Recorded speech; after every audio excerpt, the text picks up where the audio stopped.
সম্ভ্রান্ত মুসলিম পরিবারে জন্ম নেয়া বেগম জিয়া ঈর্ষণীয় ব্যক্তিত্বের অধিকারী ছিলেন। রাজনীতির মাঠেও তিনি প্রতিহিংসার চর্চা করেননি। তাকে মিথ্যা মামলায় কারাগারে রেখেছিল ফ্যাসিস্ট হাসিনা, বাড়ি থেকে উচ্ছেদ করেছিল এক কাপড়ে।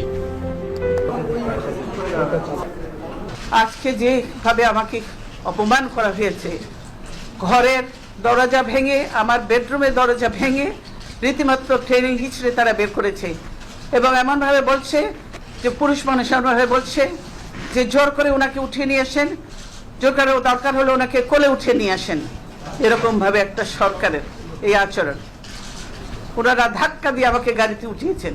আমি এর বিচারের ভার মহান আল্লাহ ও প্রিয় দেশবাসীর উপর ছেড়ে দিলাম। সে অবস্থা করেছে, সারাদিন আমি মানুষটা কিছু খেতে পর্যন্ত পারিনি। তারপরও বিদ্বেষের লেশ মাত্র ছিল না খালেদা জিয়ার মনে।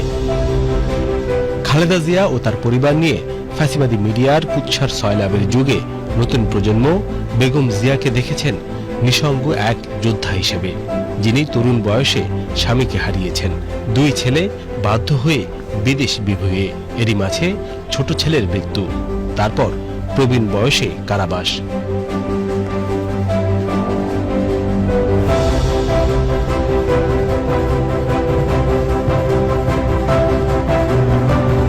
প্রতিটা যুগের একটা আইকন থাকে, বেগম জিয়া এ যুগের সেই আইকন।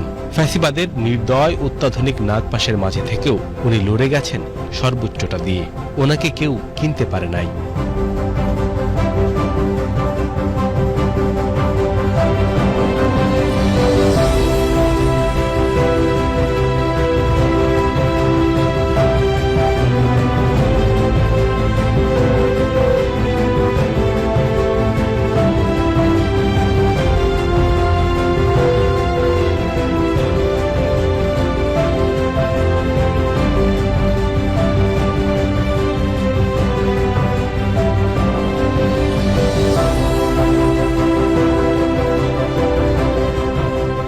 ঠিকই জীবনের শেষ সময়ে বিজয়ের দেখা পেয়েছেন বেগম জিয়া।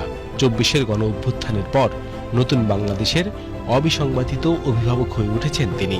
বেগম জিয়া আগামীর বাংলাদেশের ইতিহাসে কিংবদন্তি হয়েই থাকবেন।